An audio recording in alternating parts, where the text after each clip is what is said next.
Hi everyone. So as Marilee said, I'm Danica. This is my colleague Helene, and we are, yes, 2 of 3 of the SSH team at SPARC.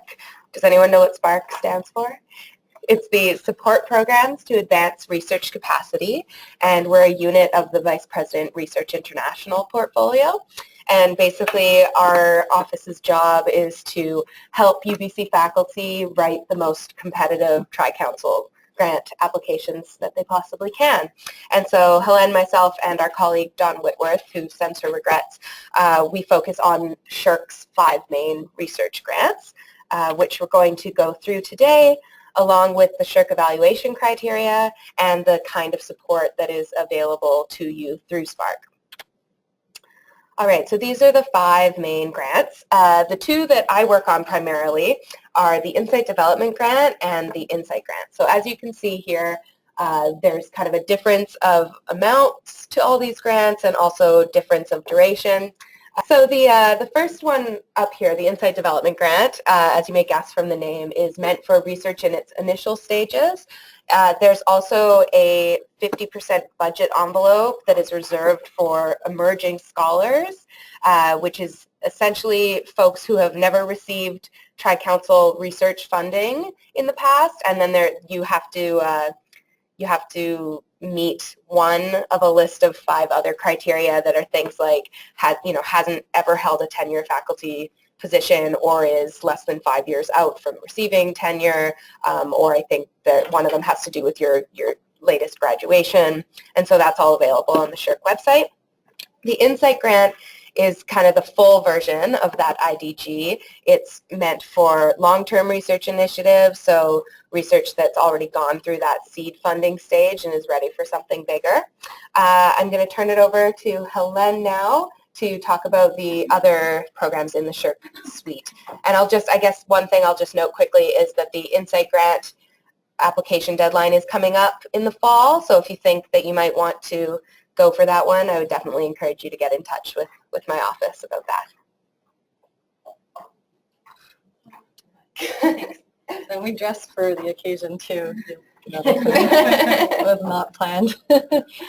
So yeah, I guess I'll start by talking about the partnerships, but these 2 partnership programs, Partnership Development Grant and Partnership Grant, are managed by Dawn Whitworth in our office. But we work very closely together. I'm working on the Connection Grant portfolio, and I'll start with the partnerships, but the Connection Grants is relevant because it does feed right into them.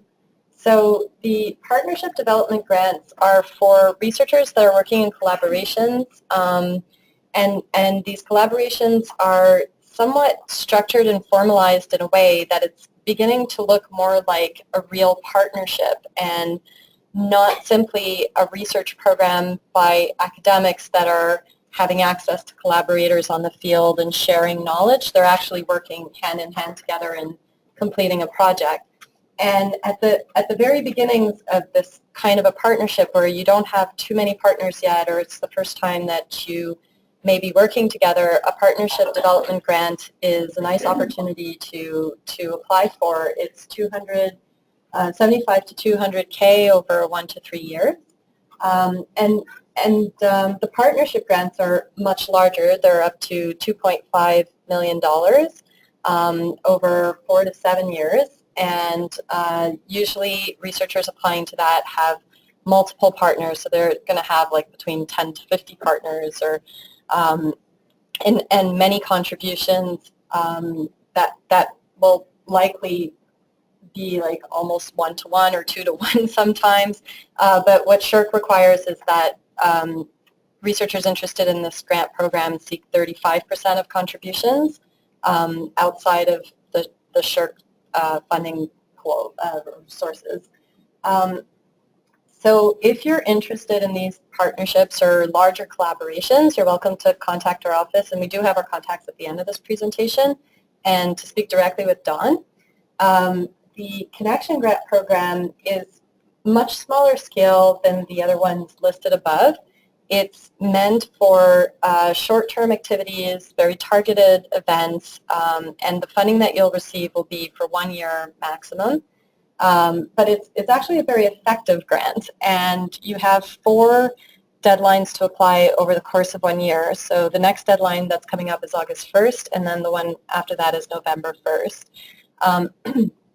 And although it's for a small amount, the amount of work involved is quite large, because when you're organizing an event, it takes a lot of coordination and liaising with your partners, and it also requires that you get 50% of contributions from your partners. So you can ask for up to $25K for events, like a one-off, one-time event, and you can ask for $50K if it's something that's a little bit more spread out during the year. It's a larger outreach program, and then you'd have to seek, let's say, $12.5K if you're just aiming for 25, so your total budget would be 37.5, and you'd have to get letters of support and sort of show that you have a preliminary agenda, event presenters, and an actual organized plan. But what's interesting about this is that it can be placed anywhere within a so it could be placed anywhere within a research grant or a research project. So if you have, for example,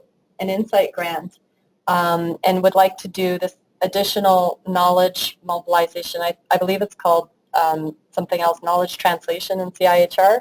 So if you want to do an additional knowledge mobilization event or activity, you can insert it into an ongoing research project. It can also be something that will lead to the partnerships, and that's where it becomes interesting, and that's why it's called the Connection Grant, because it used to be called the Conferences and Workshops Grant, and then the sort of objective of this, or purpose of it, kind of became larger in that if your partnerships are not quite even ready for the Partnership Development Grant, you can have that first meeting to start planning it out and to say, okay, what is your status of knowledge at this moment, and how can you get to working together as partnership teams. So I think in nursing there could be a lot of opportunities for all of these grants. What Marilee was saying was that there's so many social sciences, humanities topics, related topics to the work that you're doing, and probably also the work of your partners. So it's interesting just to know about it, and we're happy to tell you more if you do plan on applying. And then how do I do this? The arrow button. This one? Yeah. Okay. Okay, and so this kind of leads up to what I was just talking about. Some of this is not really applicable to the nursing faculty. For example, the SIG funding is SSHRC funding that's given to the university that's spread out to social sciences and humanities faculties. But we do have a program called the Hampton Funds program, and it's a program that allows researchers to apply for in terms of their initial stages of research. It can also help some researchers applying to the partnership programs or the connection programs that need to get that co-funding requirement, so it gives you some money. For example, for the Connections Grant, you can have $3,000 from this Hampton program that you can count into the required 50%. Same thing with Partnership Development Grants, you can get $5,000. And partnership grants, we don't have enough in the funds to provide that into the 35%, but we do give 5,000, in between the letter of intent stage and the preparation of the final application to help researchers with any kind of costs that they need towards that full application. So it's and the reason why we decided to channel these internal UBC resources in this way is because SSHRC is becoming so demanding, as well as all the other tri-council agencies, in that researchers at their first stages of a project have not yet necessarily developed all their collaborations or lit reviews, or would like to do even a smaller scale workshop than what a connection grant might bring, or add it on to a connection grant. So we do want to channel the researchers to help the funds to help researchers get to that level that they can be successful in their grant applications. So that's what the arrows pointing up are. And we've put lines in between all of these SSHRC programs just to show that you can mix them up together. So a person applying for an Insight grant can very likely also be eligible to apply for a partnership grant, and can find ways to complement their research and collaborations to even keep making their projects even larger than that. And we also encourage you to work with institutes and centers on campus that have relevance for your work. For example, the Peter Wall Institute that we've lately been partnering with and giving some events, and they have so many interesting funding opportunities that may be nice for you to look into as well. If you go on their website, they have a really good description. So, okay, thanks a lot. So just briefly, there we go. I wanted to go through SSHRC's three evaluation criteria, and depending on which research grant you're applying to, these evaluation criteria are weighted differently, but all 5 competitions do use this same evaluation criteria. So the first is challenge, which is essentially what are you doing, why is it important, and it also touches on the training of students, and then of course the impacts of your project. Feasibility criteria is largely focused on your budget. SSHRC has made some changes to how they evaluate budgets recently, and budgets are highly scrutinized. Evaluation committees have been given information on their budget envelope, so they know exactly how many dollars they have to give, and they've been given power to cut budgets, so they can kind of determine how many projects they are able to fund within their given envelope. And so more than ever, the budget justification in any SSHRC application is an incredibly important module and impacts your feasibility score hugely. Your knowledge mobilization plan and in some research grants, your timeline application are also filtering into this feasibility criteria. And then finally, the capability criteria mainly comes from your CV. In the event that you're working with a research team, it would apply to your co-ops and your collaborators as well. And in most SSHRC grants, there's kind of an opportunity for you to include an attachment that focuses on your most significant contributions. And so that's another module that would impact this score. Okay, And so finally, I just wanted to talk about the Spark support that is available for essentially all of the SSHRC grants. Firstly, we offer kind of introductory workshops to most of the SSHRC grant opportunities, and in those workshops, we also go over each application module, go over some strategic advice for making it a competitive proposal, and we'll outline specific timelines for the Spark support available. Helene has a workshop coming up tomorrow. It's 10:30 to 12, and it's in Spark boardroom, so it's really close to here, actually, on Academy Road. You're just welcome to come and show up. There's going to be some coffee and tea. And that's for the Connection Grant. For the Connection Grant. Yeah, so workshop tomorrow for the Connection Grant, and if you go on the Spark website, you're able to find the details of that there. Later on in the summer, I will be holding kind of peer editing module review workshops for the Insight Grant. So if you're interested in applying to that, you'll have the opportunity to bring draft modules and kind of pass them around to get some peer editing. We also offer one-on-one consultations, either to talk about a specific grant opportunity or just to speak more generally about your research and whether or not it might be a good fit for SSHRC. And so to set one of those up, you can just email any of the folks on the team and we can get that set up for you. Spark also facilitates internal peer review for I think all of the 5 main SSHRC grants, where essentially we set up new applicants with a UBC faculty member who has either been successful at this grant themselves or has served on an evaluation committee, or our kind of superstar reviewers are the people who fit both of those criteria. And then Spark also offers a review service where Helene, myself, Dawn, sometimes other people in the Spark office as well will read through your application, kind of going through it with a fine-tooth comb and making sure that you've checked off all those criteria that we just went through. The Spark website, which is just undergoing a revamp and is going to launch, I think, at the end of the month, has kind of a wealth of resources as well. Our sample grant library, you can go on there and take a look at previously successful UBC applications to all these competitions. You can also look at previous presentations that have been made by Spark.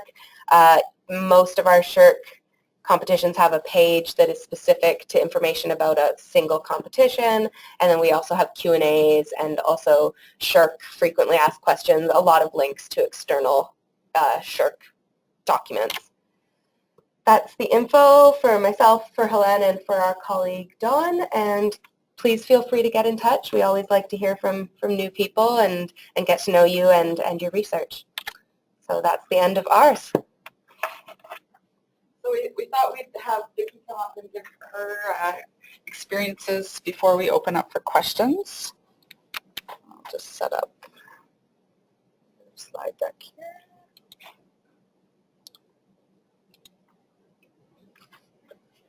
I have to stand here, right? Thanks. Thanks, guys. That was great, and I can attest to how supportive the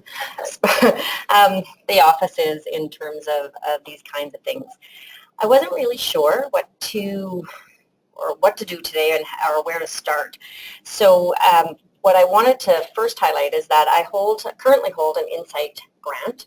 I didn't do an Insight development grant first. I went straight to the Insight grant, and I wasn't successful the first time that I applied, and so some of what I'm going to talk about is based on some of the feedback that we got from reviewers, because they were great and had some really constructive comments, and we just missed. They funded 19 and we were 21, and we're able to address their concerns, and so some of this is actually based on that kind of stuff. And I guess I should introduce myself. I guess I should have done that. Eh? So for those of you who don't know me, I'm Vicky, and I'm an associate professor here in the School of Nursing. I also hold a SSHRC-funded Canada Research Chair, and so my experience with them is both through their Insight grants and through their Canada Research Chair program. And my research chair is in gender equity and community engagement. I also should highlight that I also hold CIHR Funds and Canadian Foundation for Innovation Funds. And so for the folks in the room who think you have to sit in one or the other, in nursing, we actually blend beautifully in many ways between the different programs. And my goal is that one of us will hold all three tri-council simultaneously at some point. And when we think about the technology that we do, we could do that kind of thing. So this is kind of just a thing that I found really helpful, and it is really about what does SSHRC do? What kind of work does it support? And this is really important when we're nurses to think about the kind of work we do and how we might, or what components of our work actually are SSHRC appropriate, and actually more appropriate for SSHRC than CIHR, and trying to fit into that box. And so SSHRC supported research, it's about research in the social science and humanities, and it enhances our understanding of modern social, cultural, technological, environmental, economic, and wellness issues. And those things are really important because I think any of us in the room could think about those kinds of things, or at least one aspect of that in the type of work that we do, the programs of research that we're thinking about or we have, and how that actually could be relevant to this really important point around SSHRC is about raising those profound questions about who we are as human beings, what we need in order to thrive in complex and challenging times, and where we're headed in the new millennium. And so that's really helpful. And reviewers pay attention to that and how you actually fit in those kinds of things.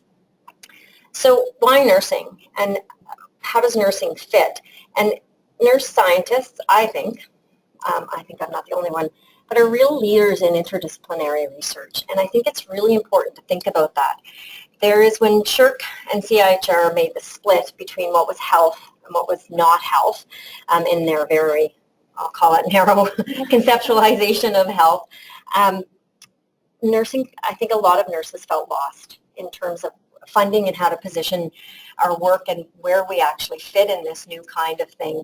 And we can see in the CIHR stream where that's going in a very sort of There's a lot of work in that around technology. There's a lot of commercialization work that's being supported through that kind of work. And so we struggle between these two competing kinds of worlds, whereas we might not fit perfectly in the social sciences and humanities, but we don't necessarily always fit perfectly in what some of CIHR is putting at the forefront of where they're at. And so where we do fit beautifully is in this context of interdisciplinarity, and that's really important. We do it, whether it's in our practice or in our research. It is where we actually fit, and it is an incredible and important argument to be able to make when you're applying for SSHRC funding, because reviewers want to know why you as a nurse are situated here. And when we talk about, and when they talked about parts of the grant and evaluation about who you are and what you bring to the table, this is actually a really important selling feature. And most people know what interdisciplinary research is, but I just wanted to highlight that we have interdisciplinary programs here at UBC, but interdisciplinary research it's not simply adding a bunch of disciplines together. It is actually a research approach that seeks to bring the best of two or more disciplines to help understand the complexity of something that can't be understood by a discipline alone.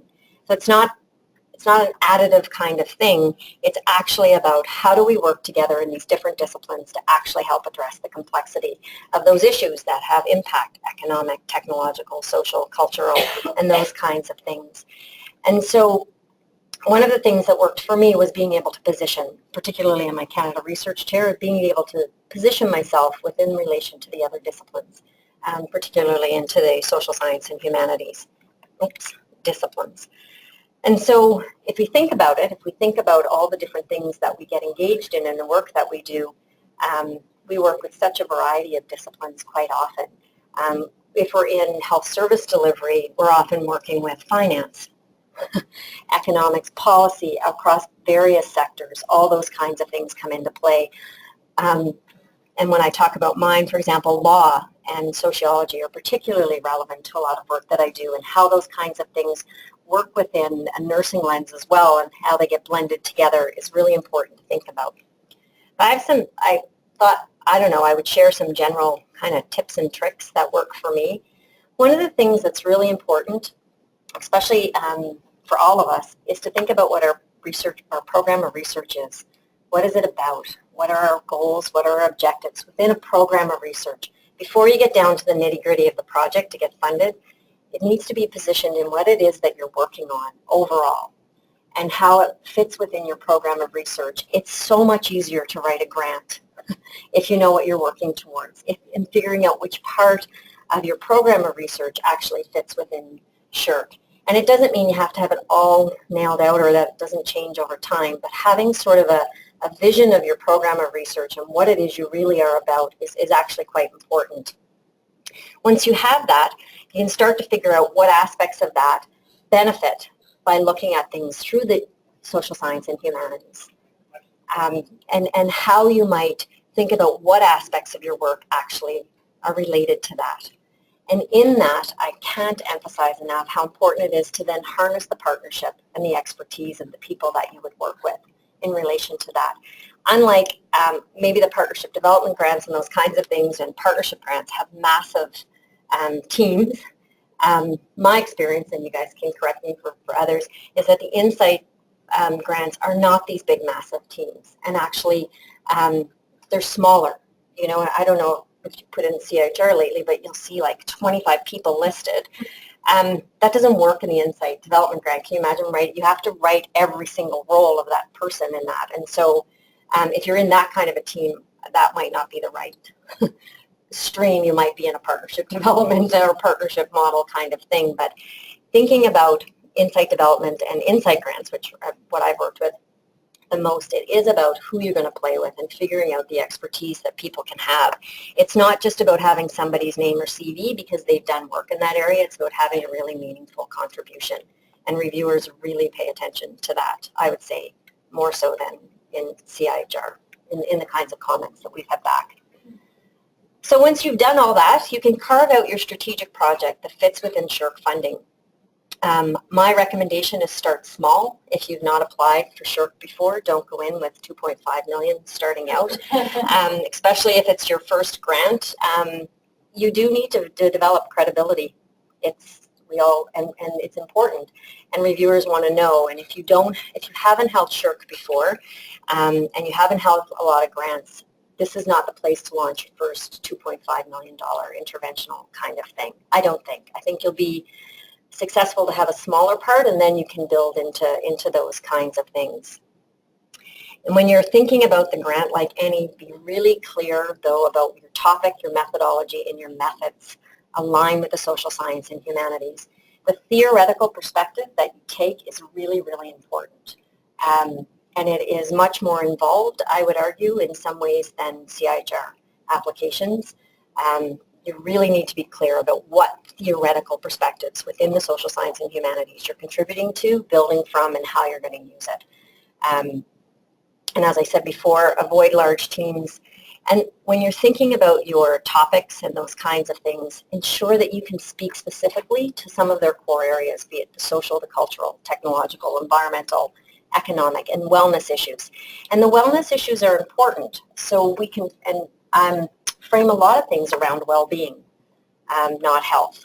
And my biggest recommendation, which I didn't put on the slide, is do not put the word health in your application. It doesn't mean that you can't make it relevant or that health is also part of it, but your research questions, your methodology, your outcomes cannot be health specific. If it is, if you have specific health outcomes, go to CIHR. You can talk about the fact that, health issues are also part of this issue, but that makes sure it's not a priority or identified in how and actually it'd be more illness than health we often pay attention to. But you can speak to things like how things promote well-being and that kind of thing, and those things are actually very positively received. So I'm just going to spend a couple of minutes and just give kind of an example, because I think it's better to have more time for questions and that kind of things. So some people have seen these. These are kind of my program of research goals or objectives. And so my primary aims are wrapped up in health equity, and will always be in health equity. My discipline is nursing. However, how I get there is recognizing the complexity of health and all the factors that come into it. And so it is about looking at the multidimensional processes that are embedded in marginalization, and gender is very important within my program of research. And it is about having knowledge that is useful and practical and applied. Somebody once said to me, well, I can't do anything applied, it's SHRC. It's not true. Psychology does a lot of work in SHRC, for example. So it is about having useful knowledge, and you can translate your applicability, your application piece of nursing into this quite well. And it's also, in my program of research, it's not just, I don't mean it that way, it's also about the methods and methodologies and how we engage in the research endeavor in an ethical way to ensure that our knowledge is useful and warranted to improve policy and practice. So because I'm concerned with inclusion, it also means I'm concerned with exclusion. And this is where so much of my work overlaps with the social science and humanities. The process of exclusion and inclusion, or the processes of inclusion and exclusion, are very much embedded in the cultural fabric of our society. They're social, they're economic, they're material, they're technological, they're environmental. Segregation can happen in so many ways. It can be environmental, it can be physical space, all those kinds of things. So all of these things are relevant to health, and they play out specifically in specific ways for health policy, for health services, healthcare practitioners, and what we do. So there is this beautiful blend and connection, but it is thinking about those kinds of things. Also in my work, my particular work right now, and a lot of the work that I'm doing, legal protections in the law are also very important, and in the criminalization of things. So as I said, I do hold an Insight grant, and so when we started to map the grant, it was around what were we really interested in. That was a fundamental component of things that were shaping health and safety, in this particular case, for people who are engaged in commercial sex work. And one of the things we realized is that the growth of information and communication technologies and how it plays out in the Canadian commercialized sex context, we don't know about it. But we know from other countries that it can make a huge difference to safety, independence, autonomy, all those kinds of things, which all have direct impact for health and violence in particular. What we were also really particularly interested in terms of the issue and the types of issues that we were interested in were wrapped up around violence. Could we understand better how ICTs might actually influence or play out for safety for people engaged in sex work? The disciplines that were involved were nursing, sociology, and law for the most part. And I always think about, whenever you're coming to any type of grant, the idea of the curiosity. What is the questions? What are you curious about? And how do you build on the current sort of evidence that's around? And so we know, for example, and this is where this is the SSHRC component of this program of research and this topic, is that ICTs are reshaping human relations. There's new ways that people are connecting. There's new practices that are happening. We know in particular there's new sex practices and new sexual relations that are happening because of ICTs. Within the commercialized sex context, then, we were asking the question about are ICTs useful in preventing violence and promoting safety. And we were concerned with violence as a social problem. We understand there's all the health consequences and using a very broad definition of violence, but it is a social problem. It is embedded in discrimination, exclusion, and all those kinds of things. So I won't go through all the objectives that go into that, but at the end of the day, the purpose of our study is it addresses an important knowledge gap of the interrelationships between safety, security, and ICT-mediated social relationships, and will provide critical information to the current policy discussions concerned with the legal status of prostitution in Canada that may improve the safety and security of people involved. And if we promote safety and if we reduce violence, we promote health. So it fits beautifully within the context of my program of research. And however, it is not necessarily something that CIHR is going to fund, because I'm in that particular context, what's happening in the industry and how ICTs are being used needs its own investigation and not be connected to a particular health outcome, but instead this broad social issue of violence and how people experience it and whether or not ICTs are actually useful and helpful, particularly given the legal changes that have happened over the past couple of years. The other pieces of it really has been vital to enhancing the interdisciplinarity of my own work. And so while I run these health, CIHR, and SSHRC simultaneously, what's really nice about them is they've actually blend quite well together, to work really well together to kind of address some of those big objectives within my research program. So as we're going to talk about questions and whatever, I thought we would just, we wanted to have lots of time for questions so that folks could ask about or tell us a bit about your own programs of research, your own research activities, and any questions that you might have around how your work may or may not fit within SSHRC and all the different types of funding opportunities that are there, and how we can maybe provide some support and some advice around how to position yourself within this context and how you can think about your work and in this broad concept of health and the sort of determinants of health and how those elements actually fit. So, and this is one of my favorite quotes from Hubbard, Einstein. The other, and it is that piece about, it's about figuring out how to use your curiosity as a researcher and how to use your passion to, in this crazy, ridiculous time of funding and the restrictions and the, and what's happening in those kinds of things, to support yourself and your grad students and everybody else to be able to have access to the full range of funding that's available to support us to do the work that we do. So thanks. We'll go for questions, I guess, now. So Marilee, I'm just, for questions, if we're all going to be here, I'm just worried about the... Yeah, I'll monitor for the sound. Okay. And then I might even put the speaker just up here. So if people are asking questions, if you could just speak loudly, so hopefully we can catch you on the first go. So, and you can ask questions to all of us, and then, I don't know, where do you want me here? Can I move now? Yeah, can I move here now? Okay, great. Thank you. I have a question to start.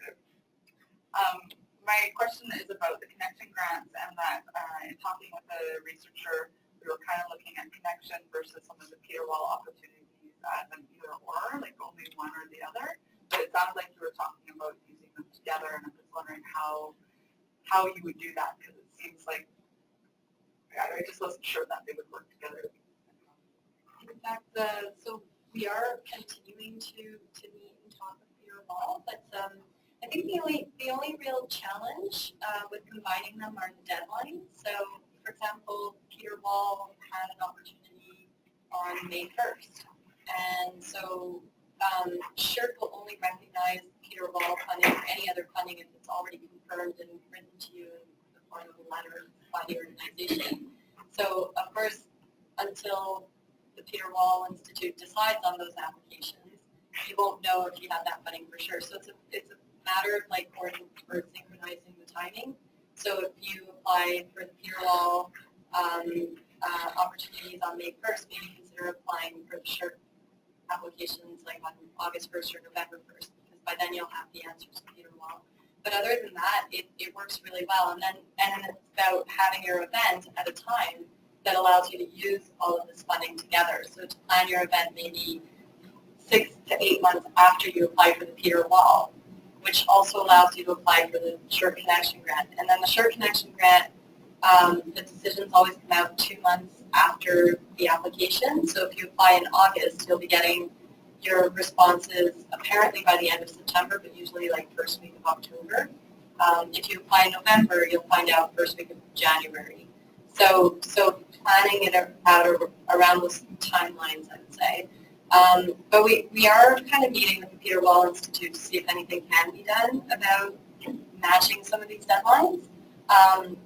It really depends on them, because they're not just like supporting SSHRC, they're supporting researchers all over campus and applying for different purposes. So we'll see what can be done. And but I'd say, let's say you get Peter Wall funding, and the Peter Wall Institute can also help you sometimes get a room that you can consider as an in-kind contribution, and a room could be up to like $1,000 a day as an in-kind contribution. So if you start combining this, plus the Hampton funds that we provide, which are per connection grant $3,000, you might just make well above that 50% requirement, which makes it easy, because then you don't have to go asking external organizations to write you these letters. But I'd say for a connection grant and partnership grant, it's always nice to have an external organization to show that you're working outside of campus. But some NGOs or nonprofits have just very little money. It's good to use those institutional opportunities. Thank you, Dr. Bungay, for your talk. I'm a first-year PhD student, and I was just wondering if there would be support for PhD students to SSHRC applications down the road, seeing as how the doors seem opening for more SSHRC-related. Yeah, we have doctoral students who hold SSHRC doctoral research awards in the School of Nursing. So there's definitely opportunities. We also have master students that hold SSHRC. We're, I think, first in in a long time. We have a master student who holds a SSHRC award as well.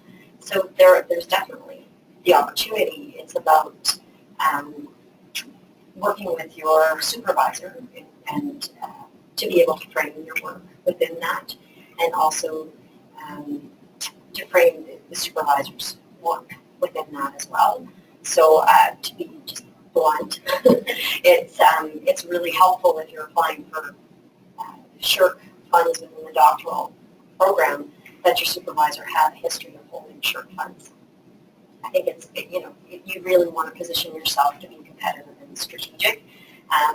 And if they don't, then how they would fit, because you will need to make that argument around how to do that, and there's ways to do that for sure. But there's definitely, I would encourage all students whose work fits more within SSHRC, definitely consider applying for doctoral research awards within SSHRC.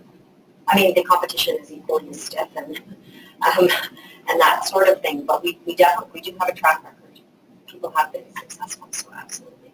Yeah, I applied to CIHR this past year, but I wasn't successful, and I will apply again this year. But I hear then you can apply twice for CIHR doctoral awards, but if you don't get it, then I'm sure there's an option to apply to it. I think my topic could fit short and CIHR pretty well. So I just thought it would be a great opportunity, another opportunity to try. Is it true to crack CIHR? It's about a year in the It's program. about when you started the program, so depending on when you apply, it could be 1, 2, or 3. So if you're curious, if you want some additional advice on terms of your numbers, definitely come talk to me and we can map it out. Hi, I'm a postdoc at CIHR, and I'm interested in discrimination in healthcare and how we can address discrimination through health professional education, like initial and continuing education. I was founded during my PhD by SSHRC, but then they changed everything. So I'm just wondering, I know there's like education in my field, which is strong, and also discrimination is a big social problem. My concern is about health professionals. So I know that CIHR says that they are concerned with the training in health professional programs, but I still feel that the place is not there. So I would like to have you input on what about the training in health professionals? Yeah, well, I think that you would, in a SSHRC proposal, you would want to take it one step further beyond what's going to be the result of having those healthcare professionals trained in this way, and talk about that, and then you can talk about how that's going to be better for society. And so I think that's how it would just be how you frame it. You wouldn't stop your results in, okay, and the result is that we're going to have this new training material for these healthcare professionals, and be like, oh, and then what? Okay, and then also maybe frame it as the outcomes for the education sciences, maybe, or Yeah, potentially. I think we've, Emily and I are supervising a student who's funded through SSHRC and is looking at nursing students in mental health. And so framed it around exclusion and discrimination, but very much positioned the people who experience mental illness front and center in that sort of thing, and how, and using very key sociological kind of concepts around thinking about,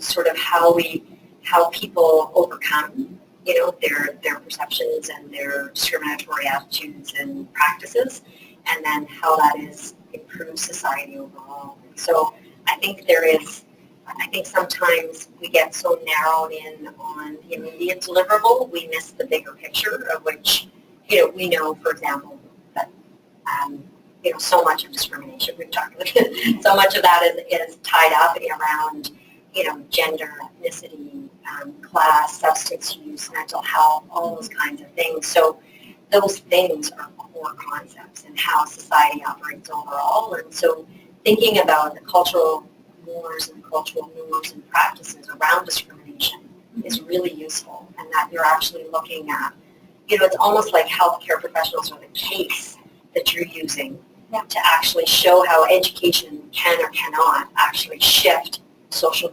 norms around discrimination. That's how I would find a position.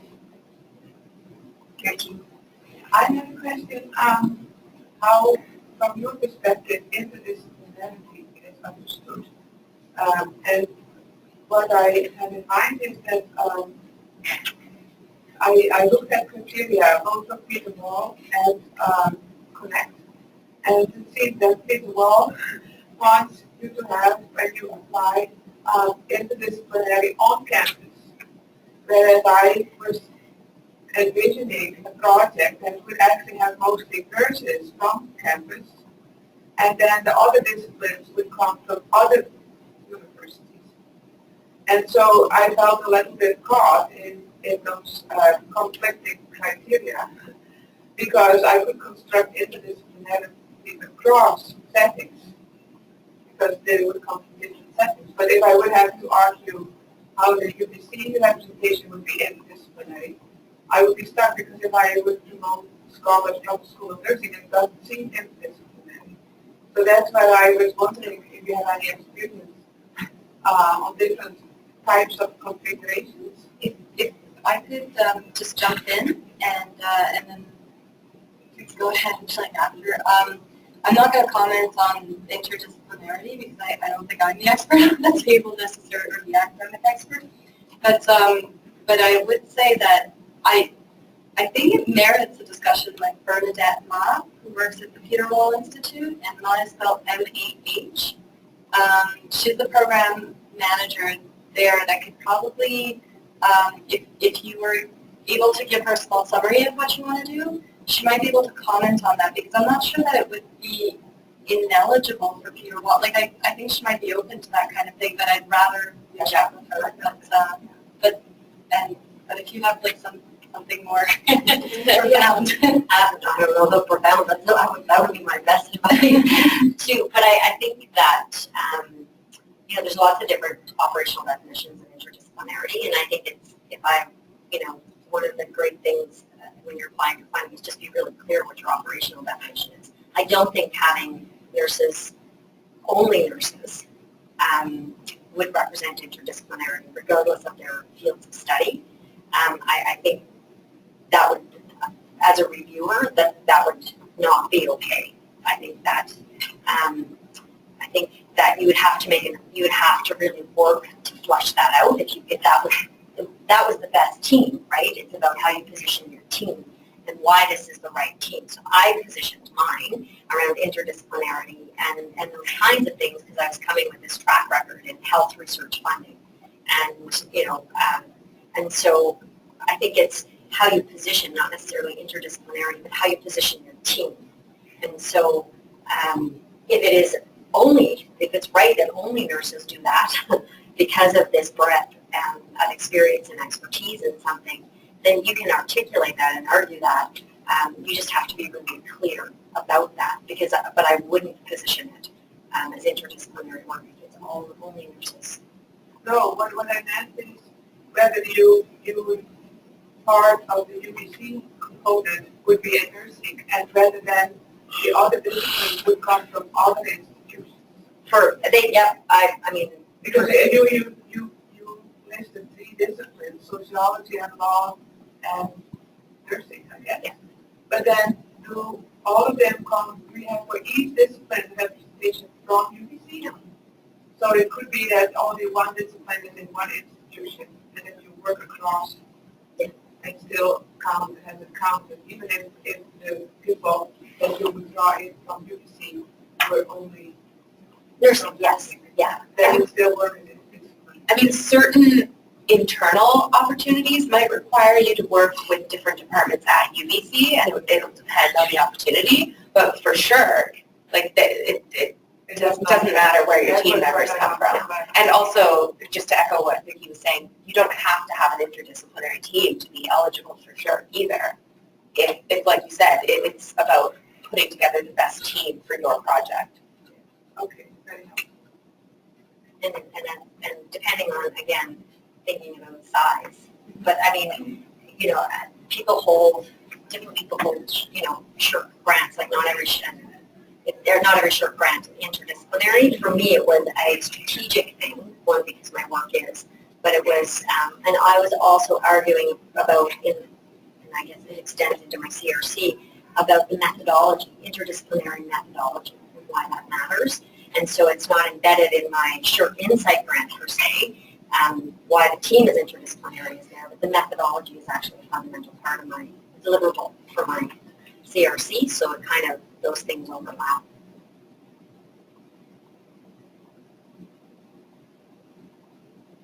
Any other questions? We've got 5 minutes left, so if you have any final burning questions, now's the time. Did you have any comments about your past with CIHR, with your partnership and the feedbacks? Were people surprised by the fact that you were applying now, which that SHRC can hold both? Mm-hmm. Yeah. One person was really not nice about it, as only reviewers can be sometimes, but it didn't show up in the weighting, right? They had a kind of rude comment in the reviews, but it didn't come out in the weighting. They posed a question around, was I a suitable person to do this work? But it obviously didn't. They were very cranky in general, but it didn't. I would argue, but it didn't play out for reading. I think you get people. We've all had interesting reviews that are completely unprofessional and inappropriate. We really need to work on that process. But if it's a solid application, they might not like you, but it's usually evaluated on the merits of the science, to be really honest. And as long as you can show and your team can show, then even if they don't like you. If I can jump in, certainly in the kind of new world with the plummeting success rates at CIHR, we have, I've heard from recent UBC faculty who have sat on the SHRC review committee, is that they are aware of CIHR research projects that are trying to sneak into SHRC, and you can't just do a find replace in Word and change health to well-being. You can't do that. But if you do, some of these steps, and you actually are framing your project to fit into SHRC, then yeah, like you say, they don't necessarily care about where your funding has come from, just that you're a good researcher. And I might also I don't know about doctoral opportunities, but for the faculty in the room, maybe look into the Partnership Development Grant competition this year. So the deadline for that's going to be November 30th. And last year they added a health social sciences opportunity within that grant program. And the numbers of applications increased because that was perfect for what a lot of health researchers were looking for. So, do monitor what is going on in SHRC, and if they're going to be doing that again this year. We don't know, but we hope that they do it again. We hope that it's the beginning of a trend. Yeah. All right, if there aren't any more questions, thank you very much for attending, and thank you very much to our guests for sharing their expertise in the world of SHRC. Thanks so much.